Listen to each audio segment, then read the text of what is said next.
Браќи и сестри, драги гости, драги пријатели и оние кои ме следат на етерот, ве поздравувам сите и ви посакувам Божји благослови во овој саботен ден, да се чувствуваме пријатно и да ја слушнеме пораката од Бога. Насловот гласи: Второто Христово доаѓање е единствено решение. Во оваа паника, во овој свет кој живееме денес, и самите гледаме нарочито овие последни 2 години, светот е целосно во паника. Луѓето сега и во минатото многу пати покушувале да на свој начин го скренат токот на историјата и да ги решат своите проблеми. Почнувајќи од Вавилонската кула, па до нас, се што човекот си поставил за решение за човечкиот напредок и обстанок на земјата, во се промашил. Значи, во се промашил. Никогаш тие не успеале во тоа што треба да го сторат. Самата Вавилонска кула, кога ја граделе, и се обратно работат од онаа Бог што ќе го каже. Бог кажува: нема да има потоп, а луѓето се плашеле од потоп. И ајде да видиме во 1 Мојсева 9:15 што кажува. 1 Мојсева 9:15. И ќе си спомнам, вика, за заветот мој, кој е меѓу мене и вас, и меѓу секоја душа што живее во плот, и нема веќе да има потоп за да ја уништи секоја плот. Бог јасно ни кажува дека ќе нема потоп, дека ќе нема да биде уништување на човекот. Но човекот вика: ајде да си изградиме кула и да достигнеме до небото, што е можно и тука да обстанеме. Значи, понатаму Бог вика: плодете се, множете се и населете ја земјата. А човекот, значи, прави кула и сака тука да обстане. Меѓутоа, луѓето во тоа време си нашле свое решение, како што реков, значи, си прават план како да останат на еден дел од земјата. Друг начин, Бог, нели, како што спомнав претходно, кажал: раѓат се, множат се, наполнете ја земјата. Во 1 Мојсева 11:4 ќе прочитаме 11:4. Потоа рекоа: ајде да си созидаме град и кула висока до небото и да си задобиеме свое име пред да се растуриме по целата земја. Тука, како да знаеле, и самите пророкува да се издигаме до небото пред да се растуриме низ целата земја. Значи, Бог тоа што го кажал и они го потврдуваат. Кога ќе размислиме за зидењето на Вавилонската кула, лесно можеме да размислиме дека тоа не било промислено решение, бидејќи потопот никогаш немало да дојде. И сега, на сето таа паника, луѓето што ја имат, во Матеј, во 11 глава, 28 и 29 стих,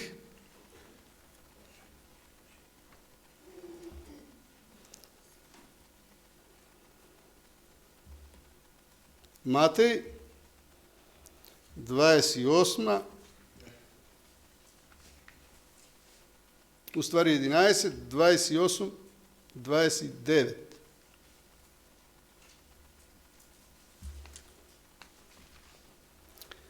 Еве што кажува: дојдете кај мене сите изморени и обременети, и јас ќе ве успокојам. Земете го мојот јарем на себе и поучете се од мене, бидејќи сум кроток и смирен по срце, и ќе најдете мир за душите ваши. прекрасно ветување кое Бог му го нудел на тогашниот свет и сега нас ни нуди. Дојдете, вика, сите кои сте обременети, кои сте натоварени, дојдете при мене, ќе ви дадам мир. Мир, каде што кажува, некако светот што ви го дава, туку јас својот мир ви го давам. Христос го повикал уморните од гревот доброволно да го следат. Човекот се спротивно работи, со сила ги приморава луѓето кои се наречени еретици да го прифанат нивното мислење. И не чуди што римјаните ги фрлале христијаните во арена при лавови да ги јадат и да ги уништат. Или на ломача ги носеле да ги уништат. Ама тешко е да се прифати дека христијаните ги казнувале, дури и ги спалувале своите браќа. Нешто неприфатливо за денешното човештво. Овие чинови што се правеле се срамота за целото христијанство.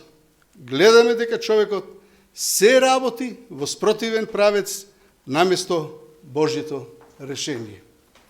Значи човекот си тргнал по свој пат, а знаеме кој е тој што ги води по тој пат. Фамилијата во денешно време, а и во тогашно време е единствена единица за опстанок на човечкото друштво. А човекот го подигнал неморалот и полигамијата. Сега фамилијата е на работ на пропаст. А тоа значи дека друштвото без цврсти породични врски не може да опстане. Божиот закон ја штити фамилијата и неверството и беззаконието ја уништуваат. Многу средства се потрошени за наоружување во ова денешно време, а многу луѓе страдаат и гладуваат.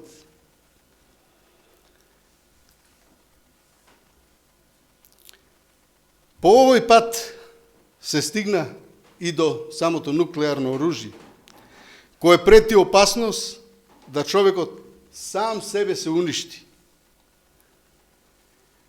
Произведено е толку многу оружје, што дури 3 пати би можело да го уништи светот. Но еве, гледаме дека големите државници согледале дека и они се прелагале. Но кога настанало криза 1961 година во Куба, тогашниот американски секретар рекол: ајде да ги разнесиме русите. Едноставно решение, зар не?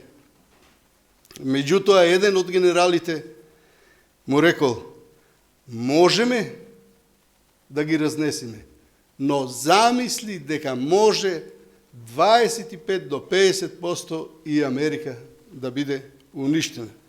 И тогаш тој го сменил мислењето и не го употребил начинот на нуклеарното оружје. Луѓето ги фаќа паника, или и порано ги фаќало паника.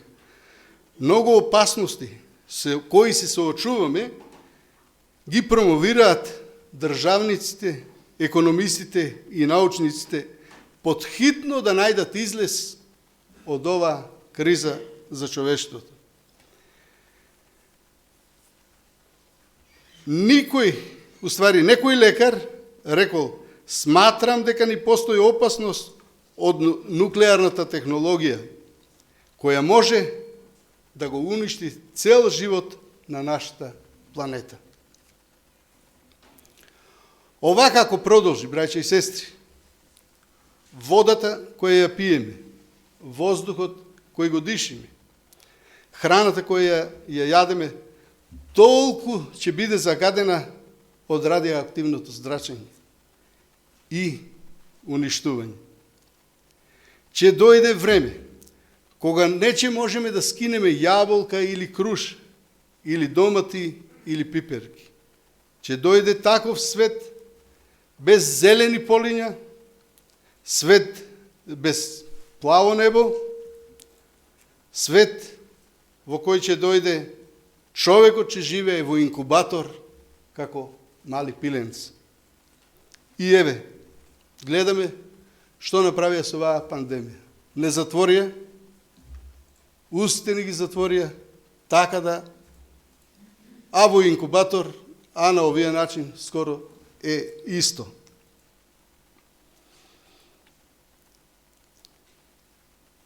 Во последно време се засилува и криминалот.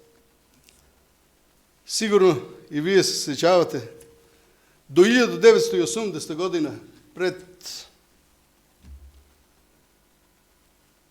починувањето на Јосип Броз Тито, во Југославија беше многу добро. И секаде човек кај сакаше можеше да легне и да спие. Било каде да одиш, се чувствуваш слободен и не се плашиш од ништо. А сега во ова последно време што се случува? Фрлат бомби во дворови, во куќи. И секој човек сака да биде уништен.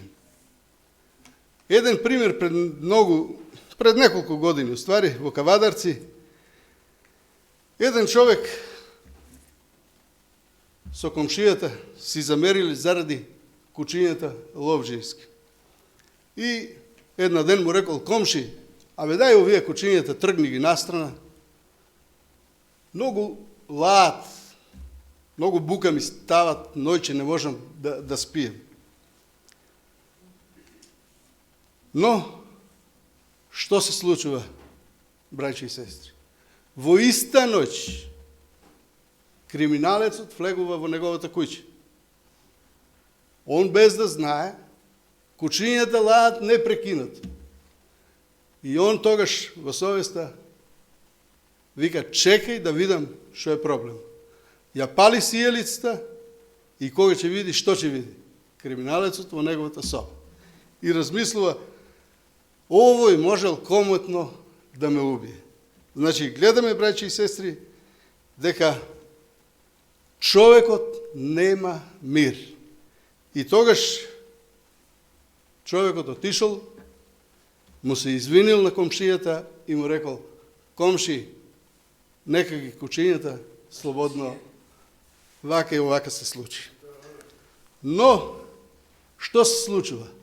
Наредната ноќ кучињата му ги отрул некој.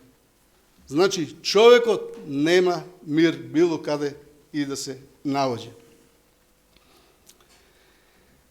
Сите во ова последно време се припремаат да се заштитат на било кој начин.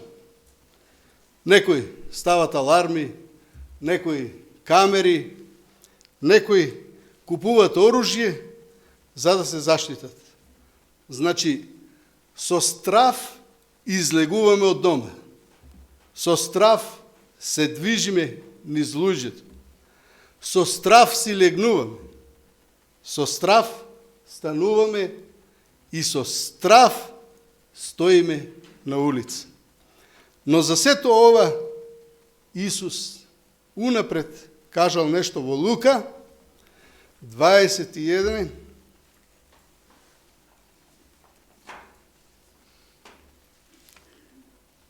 Лука 21, 26 и 28. Уствари до 28.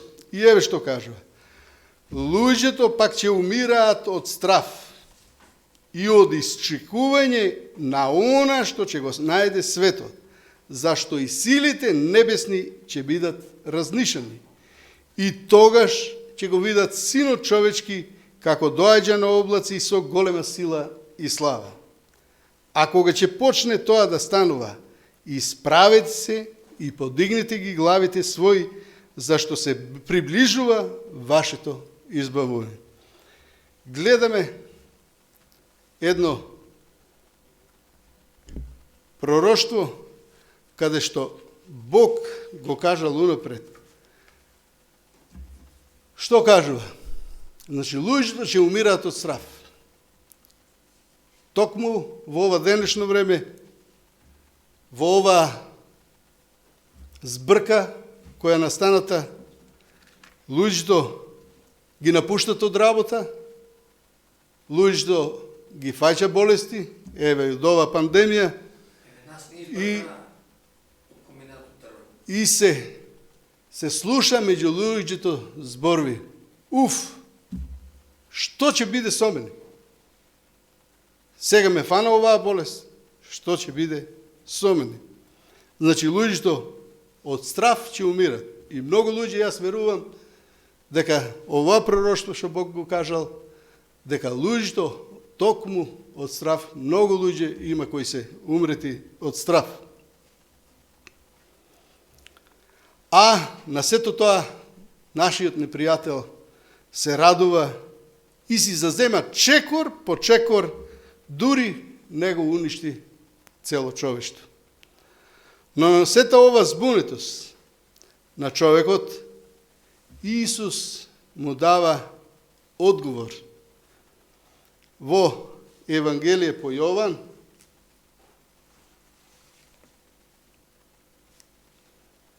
14:27. И еве што кажува 27 стих. Мир ви оставам, мирот свој ви го давам. Јас ви го давам, но не како што го дава светот, да не се плаши срцето ваше, ниту да страхува. Какво прекрасно ветување, браќи и сестри. Мир ви дава. Да не се плаши срцето ваше, да не страхуват. Јас сум со вас, уште да каже. Значи, Христовиот мир потполно се разликува од световниот мир. Значи, световниот мир е да се плашиме, да имаме страв од она што иде пред нас. А Бог вика, јас ви давам мир, немој да се плашите и немој да страхувате. Тоа е една голема надеж од Исуса Христа која ни е обечена. Он е наш бранител. Он е наш заштитник. Он е наш утешител. И он нас не храбри. Во 14 глава, исто од Евангелие по Јован, 1 до 3 стих. Еве што кажува. Да не се плаши срцето ваше. Еве повторно, Бог ни кажува. Да не се плаши срцето ваше. Верувајте во Бога и во мене верувајте. Во домот на мојот отец има многу места за живење, а да немаше, зарем, ќе ви кажев. Одам да ви приготвам место.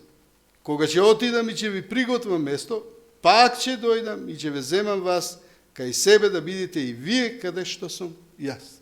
Што ќе направи Господ? Одам вика да ви приготвам место и пак ќе дојдам да ве земам вас каде што сум јас. Значи, само Исус Христос, нашиот Бог, нашиот Спасител, кој умрел за нас, тој е единствено решение и единствен излез од оваа голема криза во која се наоѓа целиот свет. Единствено Бог може да го реши овој проблем. Единствено Бог е тој кој што ни дава цврста надеж, да не се плаши срцето ваше. Он тоа го сака од љубов. Он тоа го може. Он тоа го обечал. Он тоа и ќе го стори за своите деца, да ги избави од овој збркан свет, од овој пекол. Христовото второ доаѓање е единствено решение. Анđелите ги охрабриле учениците со овие зборови.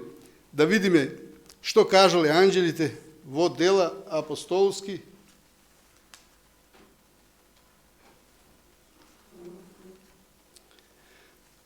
првата глава,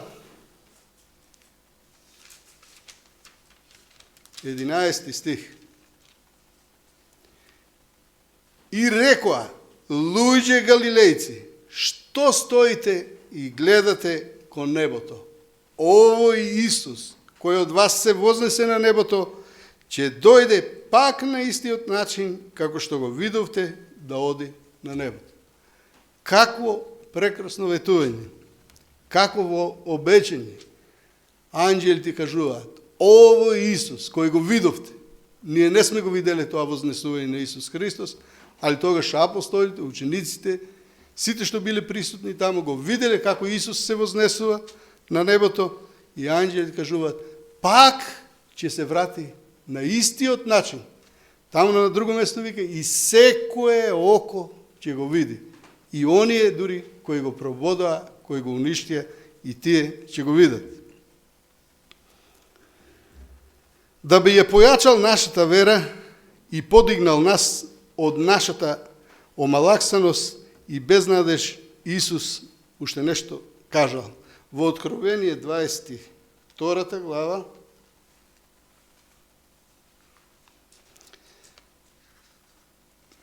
22, 7 и 12 стих. И еве што кажу. Еве доаѓам скоро. Блажен е оној кој ги пази пророчките зборови на оваа книга. Што кажу? Блажен е оној кој ги пази зборовите на оваа книга.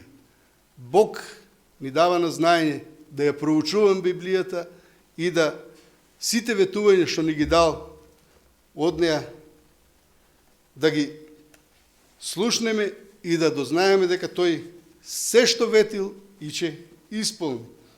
И 12-тиот. И еве ќе дојдам скоро и платата моја е со мене, за да му дадам на секому според делата негови. Значи, Бог обеќа, еве ќе дојдам скоро. И што ќе направи? Според делата наши, Бог ќе ни пресуди. Исто во Откровение 1:8 и 18,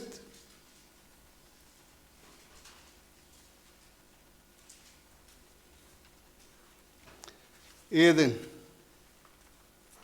8 и 18, еве што кажу. Јас сум Алфа и Омега, почеток и крај, вели Господ, кој е, кој беше и кој иде, Седржателот. И 18-тиот,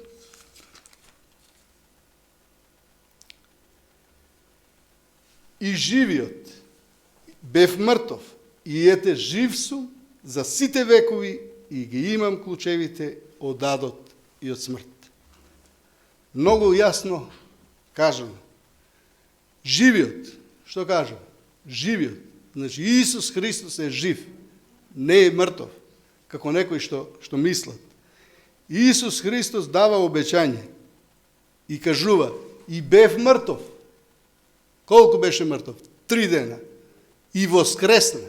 Значи, и е жив. И ете вика, жив сум. Повторува пак, и жив сум. И ни сите векови. И ги имам клучевите. Од што? Од адот и од смрт. Бог ни дал надеж голема дека тој е жив, дека посредува за нас, дека се честори за своите деца. Тој е единствено и единствен што го има клучот од гробот и од самата смрт. Тој е единствена надеж за оваа збрка на човештвото. Тој е единствена надеж, а и голема радост за нас кои веруваме во Него.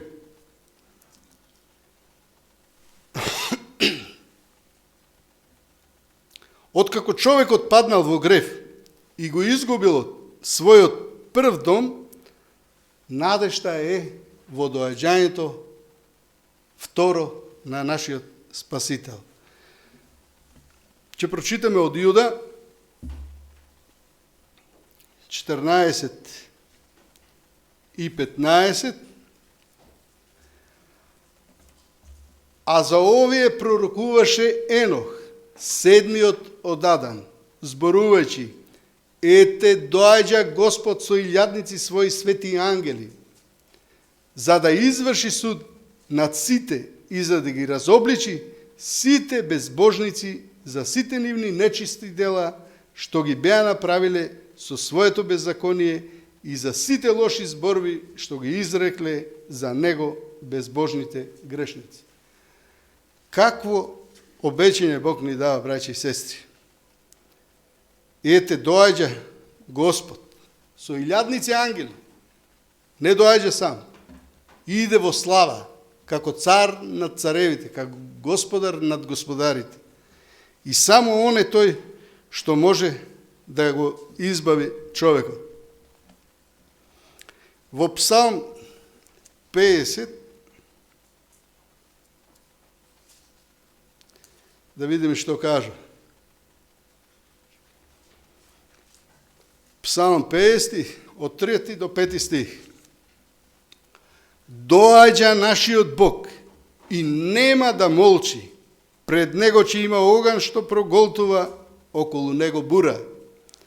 Тој ќе ги повика небото горе и земјата, за да му суди на својот народ. Соберете ги кај мене светиите мои, кои ми се заветуваа преку жртва. Гледаме, браќи и сестри, дека Бог ни дава многу ветување во Библијата, каде што вика ќе дојда или доаѓа Господ. Значи, гледаме дека Исус Христос ќе дојде да го избави овој народ од збрката која е настаната. И само он е единствено решение. Доаѓањето Христово не е точно откриено кога ќе се случи, но тој ни дава знаци. Во Матеј 24 глава,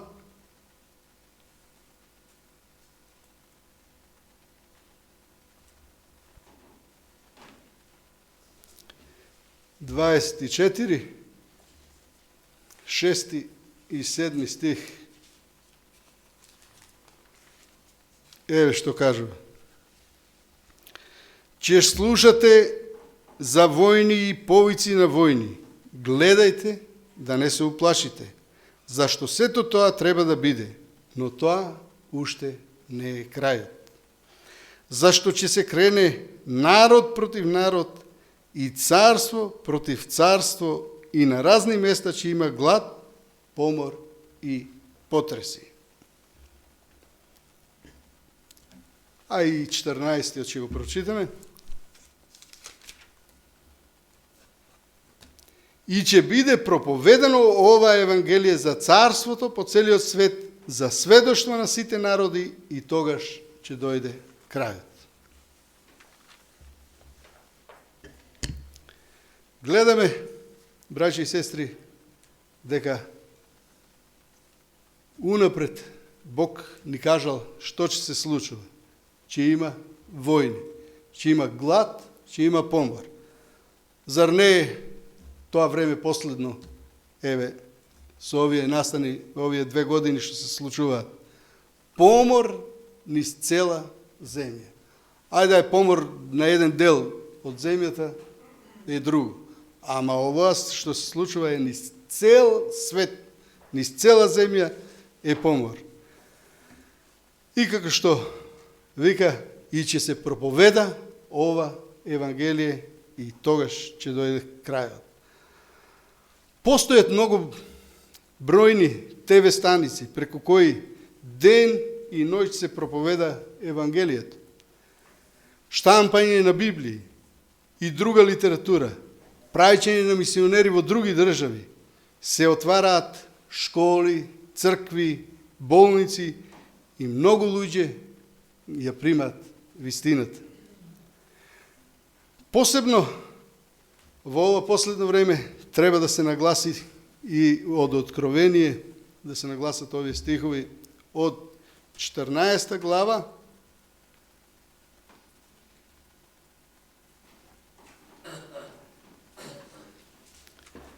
од 14 глава 6 стих, каде што вика: и видов друг ангел, како лета среде небото, кој имаше вечно евангелие, за да им благовести на жителите на земјата, на секое племе, колено, јазик и народ. Значи, секој еден да слушне за Исус Христос. Секој еден да ја разбере вистината. Значи, ќе се проповеда ова евангелие. На кого? На секого. На секое племе, на секој јазик и на секој народ, како што е кажано. И 18 глава, 4 стих.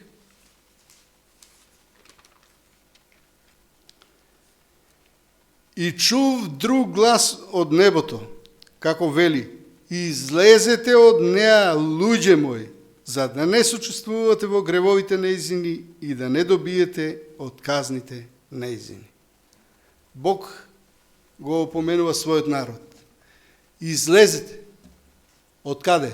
Од оваа збрка, која, нели, уште од самиот почеток, кога ја граделе Вавилонската кула, Бог им ги збркал јазиците и таа збрка постои и ден денес. Денес, начело со папата и Америка, тоа водство на збрка настанува во светот. А Исус кажува многу јасно дека во последно време ќе се случуваат такви и такви работи, ќе се случуваат чуда. Ајде да видиме во Тимотеј, втората книга, што е кажано.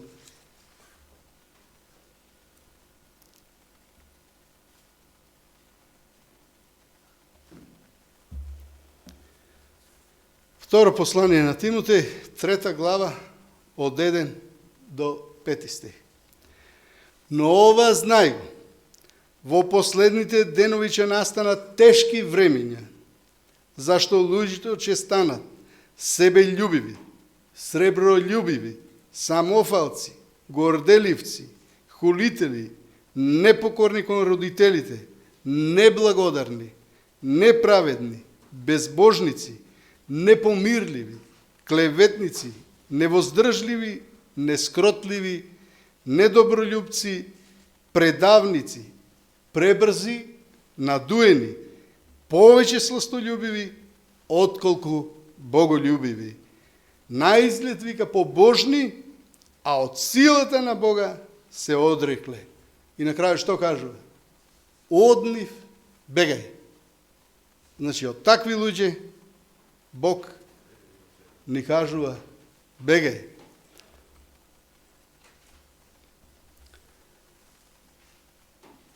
На друго место кажува, ќе дојде и до недостаток на љубовта.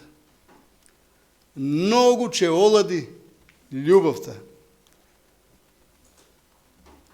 Гледаме и сега со овие настани колку непријателот не раздалече едни од други. И фамилиарно, со овие мобилни телефони, секој си зима телефонот, секој гледа во него и никој со никој не разговара. Љубовта олади скроз, браќа и сестри. Зар не гледаме од тие последно време? Недостатокот на љубовта докажува родителите спрема децата. Децата према родителите. Браковите се разведуваат, се растурат браковите. Децата остануваат незгрижени, без родители. Пријателот го издава својот пријател. И уште многу такви, а исто ќе дојде време и кога ќе биде ограничување на верската слобода. Тоа ќе биде едно од најтешките работи за христијански. Значи, ограничување на верската слобода. Значи, љубовта веќе ја немаме едни со други, али и ова ќе дојде. Во Откровение 13:17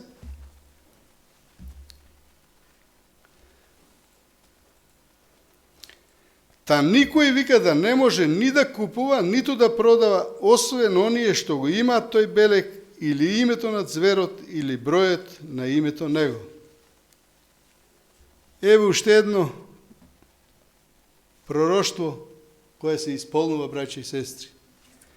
Никој не ќе може да купе ни да продаде ако го нема жигот на зверот.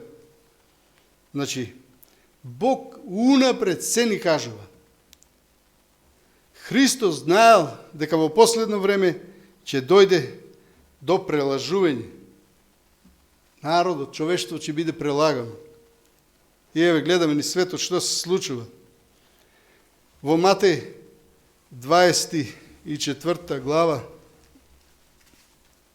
Матеј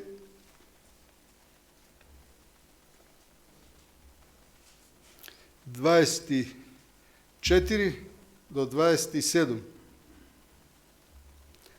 Зашто ќе се појават лажни месии и лажни пророци и ќе покажат големи знаци и чуда, за да ги прелажат, ако е можно, дури и избраните. Еве, што се случува. Значи, дури ќе покушат, значи, во оваа збрка да ги прелажат, ако е можно, вика, и избраните. Ете, однапред ви кажав. Бог ни кажува, ете, однапред ви кажав, да го знаете тоа. И така како ви речат, ете, тој е во пустина, не излегувајте. Или ете, тој во тајна соба, не верувајте. Зашто, како што молњата излегува од исток и се гледа дури до запад, така ќе биде доаѓањето на Синот човечки. Гледаме, браќи и сестри, пророштва кои Бог унапред ни ги кажува, за да знаеме кога ќе дојде ова последно време. Ни открива дека тоа и тоа ќе се збидне и знајте дека е крајот. Во послание на Солуњаните, прво, 5 глава, 2 до 4 стих, кажува дека доаѓањето на Христос ќе биде од ненадеж. На друго место вика, и кога ќе прогласат мир и безбедност, тогаш Исус ќе дојде. Они ќе мислат дека се во ред, али тогаш нашиот Спасител со сигурност ќе дојде. За оние кои се уште се во плач, притиснати со терети, со таги, со болки, со јад, а сите сме во ова време притиснати со овие проблеми. Апостол Јован во Откровение 21 глава од 1 до 4, еве што ќе каже. И видов ново небо и нова земја, зашто поранешната земја помина и морето го немаше веќе.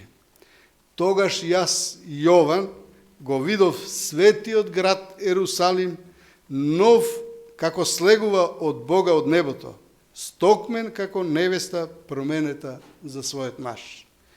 И чув висок глас од небото како зборува, ете го светиот шатор, светилишто на Бога меѓу луѓето. И тој ќе живее со нив, тие ќе бидат негов народ, а самиот Бог ќе биде со нив, нивниот Бог.